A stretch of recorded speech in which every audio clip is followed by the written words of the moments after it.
tout ce que je changerais sur Airbnb pour 2024. Hello les amis, et qu'on soit bien d'accord, Airbnb est génial. Ils ont parcouru un long chemin, mais il leur reste encore beaucoup de travail à faire et je pense qu'ils ont fait quelques changements qu'ils devraient peut-être revoir. Je m'appelle Salah et je suis sous-loueur Airbnb et Booking depuis plus de 8 ans avec plus de 20 000 réservations à mon actif et j'ai parlé à des milliers de voyageurs en tant qu'hôte Airbnb. C'est naturel, les gens me parlent de leurs problèmes, de ce qu'ils aiment et de ce qu'ils n'aiment pas. Et depuis qu'Airbnb est entré en bourse, il y a quelques années, ils ont dû prendre quelques décisions en faveur des actionnaires et ces décisions peuvent être bonnes ou mauvaises pour les voyageurs, mais aussi pour les hôtes. Et donc la première chose que je ferais serait de demander à Airbnb de permettre le transfert de propriété d'une annonce. Et là, je me place plutôt sur un angle conciergerie, c'est-à-dire que quand tu es un sous-loueur, pas de souci, l'annonce t'appartient, c'est toi qui l'as créée. Par contre, quand tu es en mode conciergerie, dans la plupart des cas, l'annonce ne t'appartient pas. Elle appartient au propriétaire qui a créé le compte Airbnb et donc qui a créé l'annonce. Et toi, en tant que société de conciergerie, tu es simplement co-hôte. Et c'est là que tu vas comprendre la problématique importante pour les sociétés de conciergerie lorsqu'il y a un transfert de la propriété de l'annonce. Par exemple, un propriétaire pourrait avoir un bien immobilier, un appartement, avec un co-hôte qu'il apprécie, avec qui il travaille, ça se passe bien. Ce co-hôte est matériellement responsable des avis. Mais le propriétaire de l'annonce, on va dire qu'il va vendre ensuite l'appartement, donc l'annonce, aussi par voie de conséquence, et il va utiliser le même co-hôte et il veut conserver tous les bons avis pour lesquels le co-hôte est responsable. La seule façon de résoudre cela de manière proactive est de faire du co-hôte l'administrateur et qu'il gère le compte tout le temps. Donc pour l'instant, si tu es un investisseur et que tu penses vouloir vendre ton business plus tard, comme moi j'ai pu le faire par exemple, et que tu veux avoir une valeur ajoutée à ton compte, le co-hôte devra créer un compte Airbnb unique juste pour toi, que ce co-hôte va gérer. Et puis quand tu vends, tu vends ton annonce Airbnb avec aussi, si tu veux, le compte Airbnb. Donc, tu vois, tout ceci est hyper compliqué à mettre en place. Ça demande beaucoup de modifications, de changements, de manipulations. Alors que tout simplement, si Airbnb permettait le transfert de propriété d'une annonce d'un compte à un autre compte, ce serait beaucoup plus simple. Mais on n'en est pas encore là aujourd'hui. Ce n'est pas réalisable au moment où je vous parle. Une autre chose que je changerais, et cela peut sembler, on va dire, illusoire, je le sais, mais j'aimerais qu'Airbnb respecte mieux leur résolution de litiges. Je pense qu'ils doivent changer leur structure interne, leur support en quelque sorte pour les hôtes. Leurs gestionnaires d'incidents doivent être beaucoup plus impliqués dans le soutien aux hôtes et obtenir le paiement des dommages plus rapidement. Ils constateraient qu'il y a beaucoup de fraude en cours. Ils constateraient qu'il y a des hôtes qui facturent des montants absurdes, important, hallucinant pour des choses parce qu'Airbnb n'a pas vraiment de contrôle sur cela. Airbnb pourrait nous offrir un peu plus de soutien en quelque sorte. Quand un client endommage une table ou fait un trou dans le mur et que nous avons besoin d'argent maintenant tout de suite pour réparer ce qui a été endommagé. Réparer des dommages suite à des incidents peut parfois ne pas être intéressant pour certains hôtes, certains sous-loueurs également, qui n'ont tout simplement pas d'argent. Donc Airbnb devrait renforcer leur département de résolution des litiges et leur service client et qu'ils prennent plus souvent le parti des hôtes lorsqu'il s'agit d'incidents avec les voyageurs. Parce qu'en y réfléchissant bien, le fait de vouloir contester que le voyageur ait dégradé ton appartement, c'est ce que fait souvent Airbnb, et donc il a abîmé le mobilier, fait des trous sur le mur, ça devrait être bénéfique pour Airbnb. Pourquoi ? Tout simplement parce que le fait que l'appartement soit de nouveau rapidement disponible sur la plateforme, c'est un plus en fait quand on regarde pour Airbnb, parce que ça veut dire qu'Airbnb va de nouveau pouvoir prendre des frais de service. Donc ça, c'est quelque chose qu'Airbnb devrait prendre en compte parce que les effets à long terme de laisser un appartement Airbnb dans un mauvais état, parce qu'Airbnb a pris le parti du voyageur et que donc le propriétaire ou le sous-loueur ne peuvent pas réparer leur appartement, le laisser dans un état médiocre, c'est pas bon parce que ça veut dire qu'Airbnb deviendrait une marque avec une image médiocre de ses appartements. Pas que ça c'est négatif pour l'image d'Airbnb. La troisième chose que je changerais, et oui, je suis vraiment un défenseur des hôtes ici pour cette vidéo, ce que je voudrais, c'est qu'Airbnb permette aux hôtes d'avoir leur propre mesure de filtrage. Je vais m'expliquer. C'est génial qu'Airbnb ait son propre niveau de filtrage de base, mais je pense que les hôtes devraient aussi pouvoir avoir un niveau de filtrage supplémentaire pour s'assurer que nous n'obtenions que les voyageurs que l'on souhaite réellement, y compris si cela implique un changement qui est important pour Airbnb car ça pourrait en quelque sorte amener de la discrimination. Par exemple, pas de réservation de quelqu'un qui habite à moins de 10 km de ton appartement. Et tu peux constater que ce n'est pas une question de discrimination là, mais simplement de risque général. Car les gens qui sont les plus proches de votre appartement Airbnb ont souvent un but différent pour la réservation. Et ce n'est pas seulement des fêtes.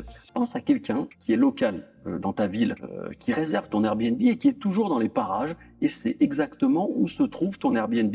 Il pourrait tout simplement se rendre dans l'appartement quelques jours après son séjour et prendre tout ce qu'il y a à prendre. Je pense très honnêtement, très sincèrement qu'il y a de nombreux arguments qu'un hôte pourrait avancer en disant qu'il préfère que ses voyageurs soient à au moins 100 km pour des raisons de risque simples. Ça n'a rien à voir avec l'âge, le sexe, la race ou la croyance d'une personne, car cela pourrait tout simplement être quelqu'un qui peut se rendre dans ton appartement et tout voler ou tout saccager. Et petite parenthèse les amis, si tu es intéressé par la sous-location professionnelle et que tu souhaites découvrir comment te lancer de la meilleure des manières, j'ai récemment préparé une masterclass complète. Je te révèle comment générer un SMIC par mois en sous-location en moins de 90 jours. Cette vidéo n'est pas sur YouTube et le seul moyen d'y accéder est de passer par le lien qui se trouve dans la description de cette vidéo. Clique sur ce lien si tu veux découvrir des informations inédites pour apprendre comment signer ton bien, ton premier bien en 30 jours, comment le placer sur les sites de réservation comme Booking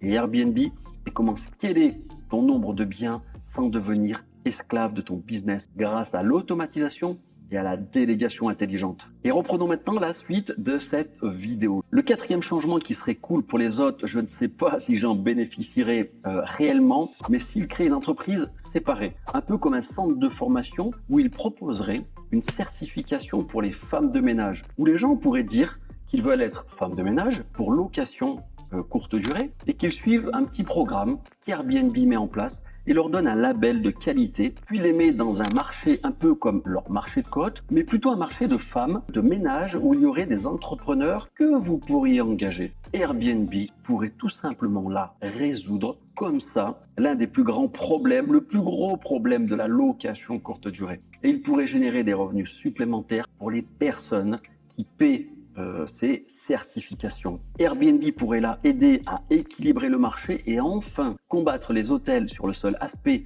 sur lequel ils perdent toujours, le coût du nettoyage et la qualité de nettoyage. Qu'est-ce que tu en penses? Dis-le moi en commentaire. Le cinquième changement que je pense que tout le monde aimerait serait un peu plus d'éducation. Et cela n'a pas à être « voici comment être hôte ». Mais imagine s'ils avaient un partenariat avec quelqu'un, une structure, comme disons Maison du Monde ou Nilibo, jolie et chic du marketing d'affiliation, mais cette relation serait comme s'il créait un système de cours où des designers d'intérieur te montreraient différentes pièces et comment en tirer le meilleur parti. Comment rendre les annonces plus attrayantes, car c'est un autre aspect avec lequel Airbnb a du mal par rapport aux hôtels. Les hôtels ont des gros budgets, ce sont des professionnels et ils rendent les endroits attrayants pour peu cher.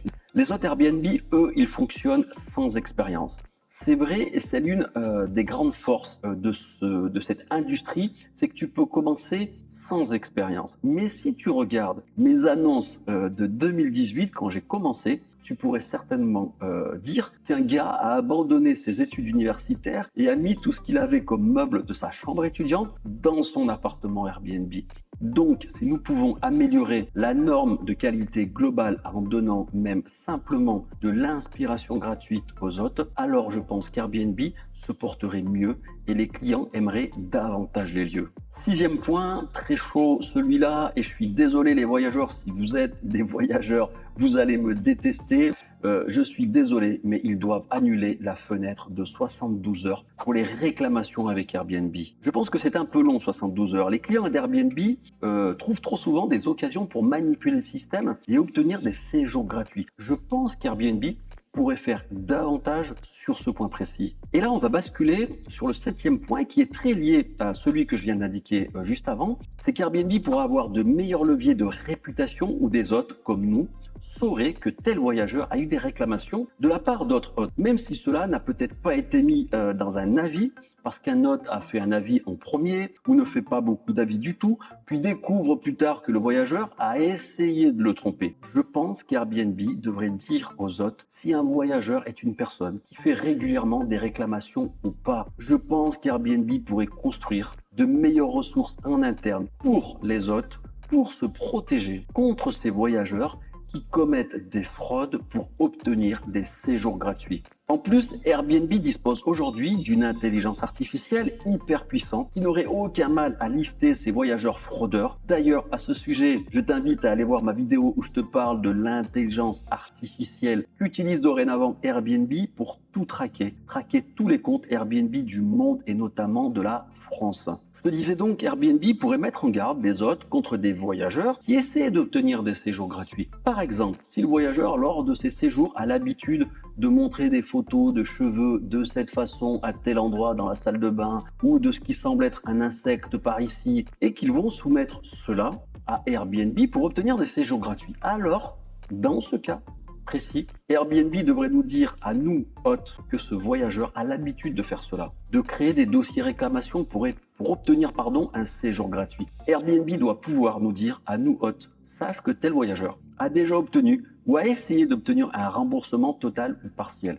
C'est juste quelque chose que les hôtes verraient, ce n'est pas quelque chose que les voyageurs verraient, donc ça n'affecterait pas l'expérience client, l'expérience des voyageurs. Tu crois pas que ce serait bien ça, vraiment? Allez, allons vers le numéro 8. Je crois que nous en sommes là au numéro 8. Je pense qu'Airbnb devrait donner aux clients un peu plus de latitude dans la façon dont ils font leur avis. Par exemple, Airbnb pourrait dire « Ok, vous avez payé 170 € pour cette nuit, pour cette réservation. Comment vous sentez-vous par rapport à ce prix ?» Le voyageur répond sous une notation de 6, par exemple sur une échelle de 1 à 10. Le voyageur pourrait répondre à la question « Ok, maintenant, que pensez-vous que cet endroit vaut par nuit ?» Ensuite, on aurait une sorte de système, soit de questions-réponses, soit tout autre type de système qui permettrait à un hôte de savoir pourquoi le voyageur pense que sa réservation est trop chère. Et le client pourrait réellement donner les raisons pour lesquelles il pense que cette réservation, que sa réservation ne vaut pas le prix qu'il a payé.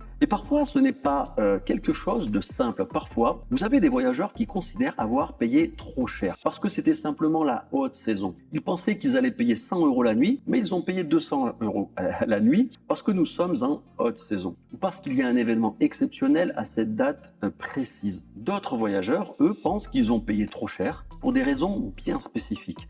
Car le café n'était pas bon, donc il y a un problème avec la machine à café, le papier toilette n'était pas de bonne qualité, ou encore le shampoing sentait mauvais ou n'était pas agréable. Et donc ils te font savoir qu'ils ont déjà pris des Airbnb pour le même tarif, mais la qualité de l'expérience client était bien meilleure. Le feedback que nous recevons de la part des voyageurs est quelque chose d'extrêmement important pour nous. Ça nous permet d'avoir un indicateur supplémentaire, de savoir si nous sommes au bon prix du marché. Et ça nous permet de savoir aussi si peut-être nous avons la possibilité, la faculté aussi de mettre un prix à la nuitée beaucoup plus élevé. Le 9e point sur lequel je pense qu'il devrait changer, et cela relève de la proactivité, il pourrait y avoir une connexion type API avec Booking.com. Là, tu vois, on fait une vidéo sur Airbnb, mais comme je le dis très régulièrement, tu dois avoir toutes tes annonces sur Booking également, ne pas dépendre d'une seule plateforme, aussi performante soit-elle. Je pense notamment à Airbnb. Et pour piloter ces deux plateformes que sont Airbnb et Booking, il est primordial d'avoir un channel manager. Le channel manager va aussi te permettre de pouvoir gérer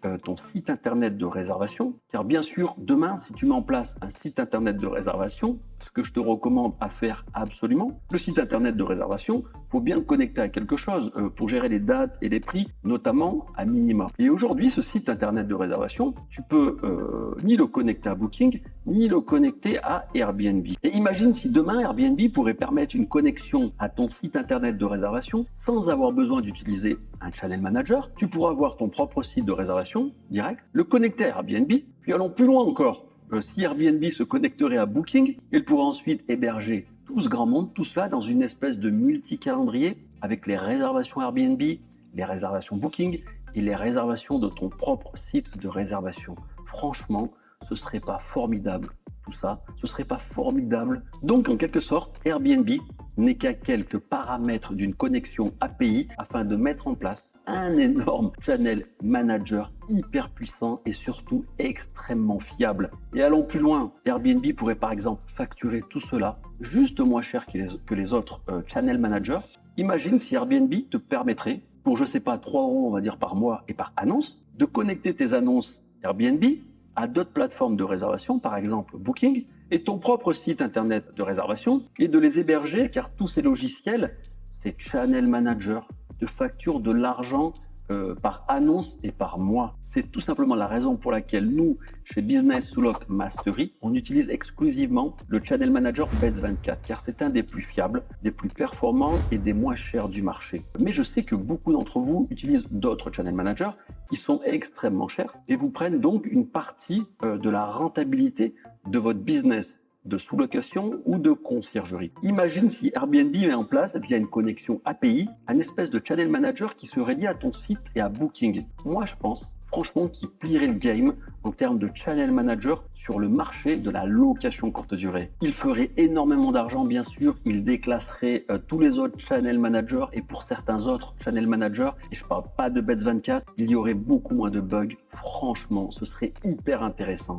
Et le 10e point, ils doivent autoriser des caméras. Ils doivent permettre aux hôtes qui louent des appartements d'avoir des caméras exclusivement, les amis, exclusivement dans certains espaces, on va dire non intimes, pour que les hôtes puissent faire respecter les règles. Alors là, je vous rassure et je le répète, dans des espaces non intimes. On peut par exemple penser à une caméra dans l'entrée de l'appartement, uniquement dans l'entrée de l'appartement, ou dans un couloir, ou encore au niveau d'un balcon ou d'une terrasse. Tout ça simplement pour prévenir des troubles festifs, pour éviter en quelque sorte des comportements illégaux, anormaux, qui nous portent préjudice à nous hôtes dans nos appartements. Et j'irai même plus loin parce qu'il y a aujourd'hui avec Airbnb un phénomène de location par chambre privée. C'est-à-dire que tu vas avoir un appartement type T5 avec 4 chambres, avec un espace commun qui serait la cuisine-salon. Et là, tu vas avoir par exemple des gens qui ne vont pas respecter les règles de cet appartement Airbnb, qui vont par exemple, je sais pas, se balader tout nus dans l'appartement, qui vont voler la nourriture des autres voyageurs Airbnb.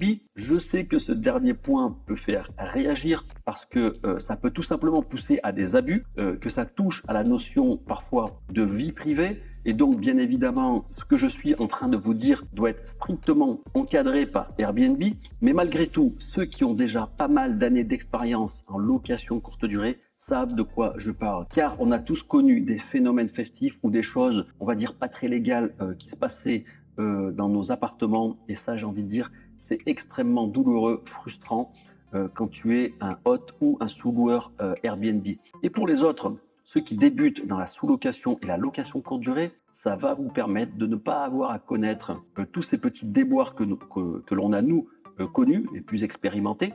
Même, bien évidemment, j'en parle dans ma formation Business sous Lock Mastery, on a des systèmes type sonomètre, capteur de porte, régulation de chauffage, etc., etc., pour tout traquer. Mais c'est vrai qu'une caméra dans des espaces bien précis, très honnêtement, à mon sens, ça va très fortement réduire le nombre d'incidents, de problèmes qu'on peut rencontrer dans nos appartements. Donc je vous laisse me donner votre avis dans les commentaires à ce sujet. Si tu n'es pas d'accord ou tout simplement si tu es d'accord avec ce que je viens de t'indiquer, merci encore d'avoir regardé cette vidéo jusqu'au bout. Encore une fois, n'hésite pas à regarder la masterclass si tu veux apprendre comment générer un SMIC par mois en 90 jours grâce à ce modèle en cliquant sur le lien dans la description. Et si tu es prêt à te lancer dans la sous-location professionnelle ou si tu cherches à affiner tes techniques actuelles, n'hésite pas à réserver un appel avec moi ou un membre de mon équipe pour un bilan personnalisé. Ensemble, nous pouvons élaborer un plan d'action sur mesure adapté à tes besoins et à tes objectifs. Clique sur le lien dans la description pour réserver ton appel. C'était Salah et je te dis, comme d'habitude, à la prochaine.